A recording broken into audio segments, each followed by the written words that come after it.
Yo. This is part 2 of my lava lightning push. I recorded this video 2 days ago, but I'm gonna post it now. I actually ended up facing the same hog EQ guy from yesterday, and I also faced like some very terrible matchups.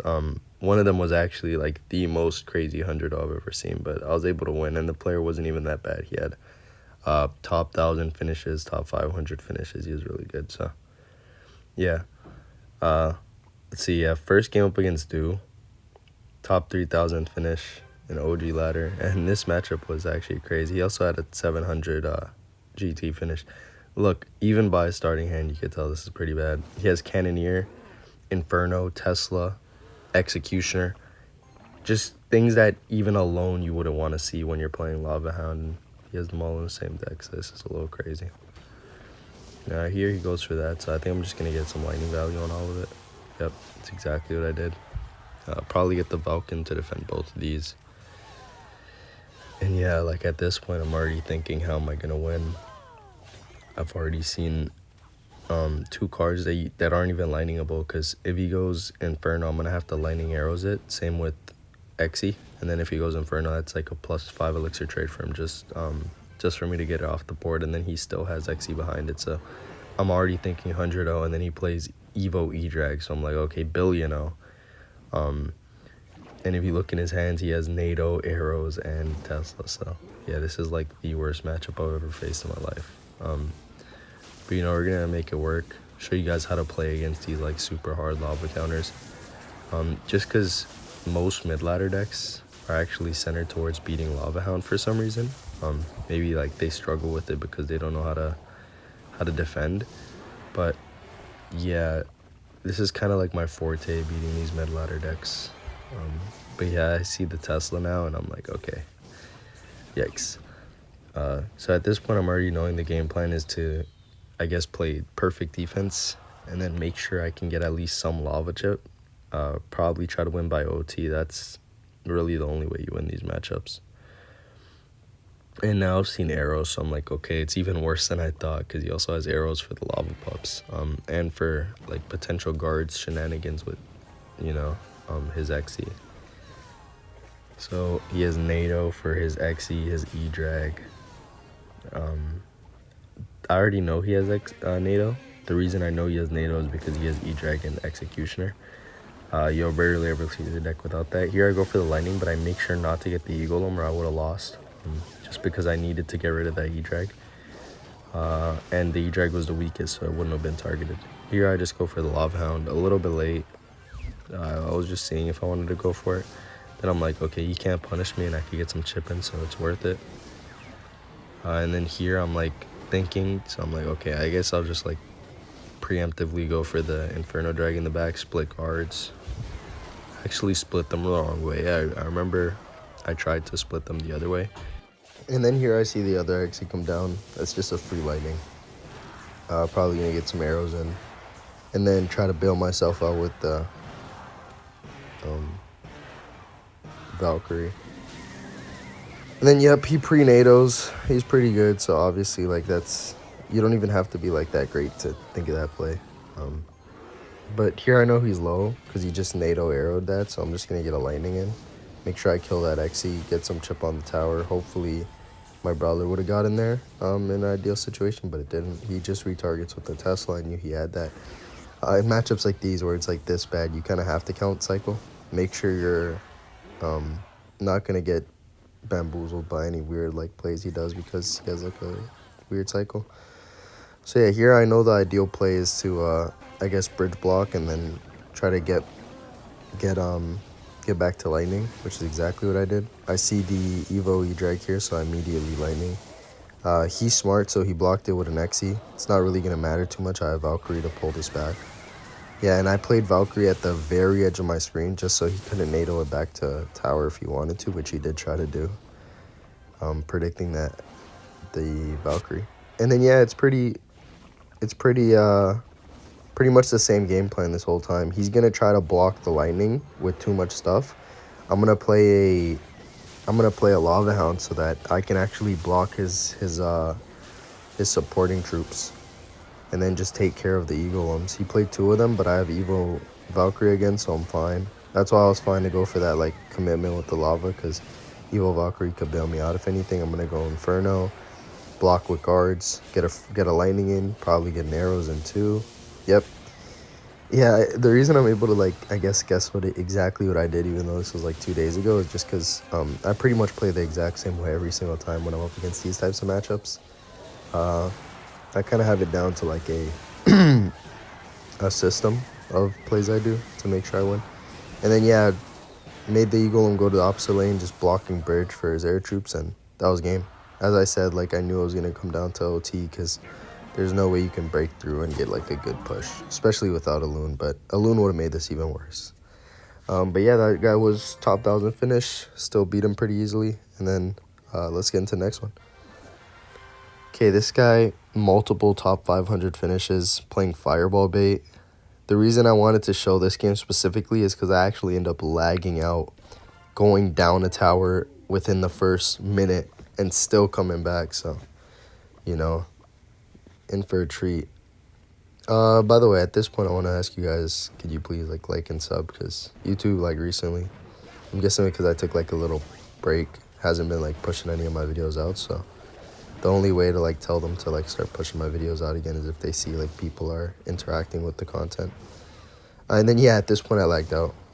So, you know, went from being in a fine situation to now the game's over because he just got a bar barrel thingy, and then I just am able to come back at this point, and then I just panic drop everything on the piggies and save my tower. But, you know, at this point, like, my tower is basically gone, not even a minute into the game, and I haven't even been able to cycle my evolution Valkyrie at all, because I haven't been able to cycle Valks because I wasn't in the game. So yeah, I'm gonna go Lava Hound in the back, just pressure, knowing that if he goes for this, the recruits, I was expecting them at bridge. I could defend one lane and I guess ignore the other, but here I think I opted to defend both lanes just because he did play it kind of weirdly. So I'm gonna go. Oh no, I still did end up like giving up one lane. I think I'm gonna go Inferno on that when they both pass bridge. Oh no, yeah, no, never mind. I perfectly defended. And then I'm gonna go Inferno. I know Inferno into Zappies looks weird, but I'm not using it as like an offensive card. I'm just using it to like stall out the the damage of the Zappy and the Flying Machine. So yeah, here I go guards, forcing out the bar barrel. He goes for it. You know, kind of expected, obviously. Just played the guards mostly to cycle. He goes for that. I'm not even gonna go for it. I'm just gonna go lava in the back. And then I'm gonna wait a bit, and then I think I am gonna play Valk on that. Yep, second I see the guards come down, I mean the recruits come down, I Valk on it, knowing that the Valk will help me in a counter push. He has no big spell. I'm gonna go Skelly Drags too. He's gonna go for that. I'm gonna get a nice lightning in here. Actually, I think I'm gonna defend, because at this point I'm thinking, even if I don't go for that, I think I'd still take. So yeah, I made sure not to overcommit, because if you overcommit, like, you just lose. So yeah, here I knew like the tower is pretty much taken. Didn't matter if I lightninged or not, so I opted last second to switch to defense, which actually ended up saving me the game, because if I would have lightning there, wouldn't have enough defense to or elixir to defend all that, and then yeah, I pretty much just lose the game from there because he had like everything on my tower.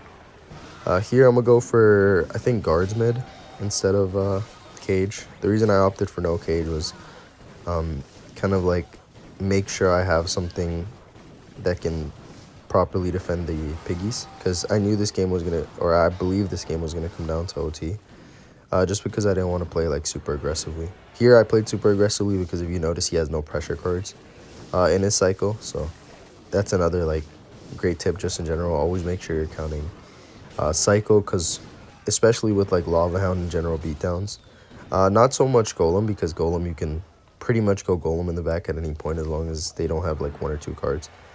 But with Lava Hound, you have to make sure you're counting, because usually you want to make sure their win con isn't in cycle, so that would be their piggies. And then if you don't have like Valkyrie or Skelly Drags or both even, you also want to make sure they don't have like their best pressure card, so that would be recruits. So he didn't have piggies or recruits. Here I'm just, the reason I'm not talking about the current gameplay is because it's basically just rinse and repeat of the exact same plays. I'm just playing guards or Valken middle whenever he piggies, and then going in with like Lava Hounds whenever he doesn't have his pressure cards. Here, he did have his pressure card, so I didn't go in with a Lava immediately. Yeah, I just made sure to get in my Skelly Drags and Cage. And yeah, I'm just, again, like I said, I'm just making sure I'm going to win on OT, get value lightnings in. I'm going to take that lightning every day. I think I get a Valken here, just because it also stops him from going piggies immediately. He goes piggies anyways. Big mistake. I'm just going to pull it back. But yeah, if you noticed this game, you wouldn't even like watching it now. You wouldn't even believe that I started off a tower down within the first minute. But yeah, here obviously he's going to go for piggies. Just predicted that. Get a free lightning in. And yeah, that's game I won on OT. But yeah, sometimes you just got to make sure you're not giving up whenever stuff like that happens. You lag out. You just got to make sure you're locked in and can win. And yeah, let's see the next game. See who we're up against. I think this might be the last game. Oh no, there's 2 more games. Yeah, the do one we already watched. I don't know why it does that weird bug sometimes. This game is up against Bite Force. Don't really remember what he was playing. Oh, this was a Sparky player. Yeah, this is kind of like a pretty free win as long as you're like playing defensively. He's playing the Fireball version, which is a little worse, but you know, it's still pretty free. Just gonna play some good defense. I seen Dark Prince and assumed it was Sparky immediately, so, or at least Goblin Giant, maybe Goblin Giant DP, but sometimes it is that Giant deck, which is why I didn't. I still didn't overcommit, because against that deck you also don't want to overcommit. And then here he goes for a Rage, so I'm like, okay, went Sparky at 0, or at basically 0. He probably had 2 because of the Dark Prince. Then he played E-Wiz, Rage, which is another 6 elixir, right afterwards. So I knew he was at 0, so I'm like, okay, I have to be up like 6. And yeah, I was up 6, so basically got a 1 elixir Lava Hound. That's how I see it. That's kind of something you guys can do if you see they spend a lot of elixir and you don't spend as much. Then you know that that Lava Hound can't be punished, because it's going to basically be like a 1 elixir Lava Hound, because after dropping it, you're still not down. The reason I went for the arrows there was to make sure I killed the Lumberjack, or else it would have terrorized me. And yeah, I'm like, okay, he's playing Lumberjack and Rage. This is kind of weird. But he should have Zap, right? That's what I was thinking in my head, but he has Fireball. And then, yeah, I see the Dark Prince come down. Knowing that I don't really need this Cage for the Goblin Giant, I just go Cage. He goes Sparky in the back. I'm just going to go Inferno in the back. I'm not scared of, like, oh, Inferno loses value because of E-Wiz, because I just have Lightning, so. If he does go for like the E-Wiz Goblin Giant, which is usually the play they go for, I just lightning it. And here, just hovering the lightning, knowing the E-Wiz is coming, and I just don't even opt to go for it. The reason I didn't opt to go for it was because I was thinking to myself, I'm like, okay, wait, if he's not going to play something else with that E-Wiz to make sure it's like blocked, I don't really need to lightning it. I can just go for like Skelly Drags and then play guards, because guards have shields, which the Sparky will break first. Here, probably shouldn't have wasted the Diddy Cage on the Dark Prince, but, you know, I was like, why not? Here I'm guaranteed tower just by going Lava Hound. The only way to stop it for him is to go E-Wiz, but he wouldn't do that because he needs it for the eye drag. Here I go Valk to make sure that Sparky's taken out before he gets another hit, and then I'm going to arrows all this. And yeah, beautiful defense. Here I just go Cage, just because I know he's going to go Dark Prince or Sparky and both get defended by Cage. He does end up going for the Goblin or the Dark Prince. I just let it be. I don't really need to play any more cards, so I'm just going to wait this out. And yeah, good game. It might have looked a little close, but I don't know. It was like all calculated. It wasn't really close, but I don't blame that on the opponent being bad. It was just like a very bad matchup for him. And then here we're versing the same Hog EQ guy from the last video. I think last time I beat him without taking, I think I took like 1,000 damage. But in this one, if you can tell, my cycle's like terrible, so I might actually end up taking quite a bit. Cycle Spirit, I have no plays to either of this. At this point, I'm thinking 2.6 or Hog EQ or Piggies. He goes Firecracker. I'm thinking, okay, it's just Hog EQ. And then I look at his name and his clan. I'm like, wait, is the same guy from yesterday? So I just cycle arrows. He goes for the not the Goblin Giant, the Goblin Stein. There you go. Just gonna get a free lightning in, knowing that if he goes hog, I can just defend it pretty easily. He does go hog, I'm gonna defend it. So I'm gonna be down a little bit. He goes for that, which, you know, all power to him, but it's kind of a very big commit, so I'm just gonna get the King Tower activated. I'm down 1,000, but, you know, with King Tower, that's gonna stop me being down like a bunch, like against hog.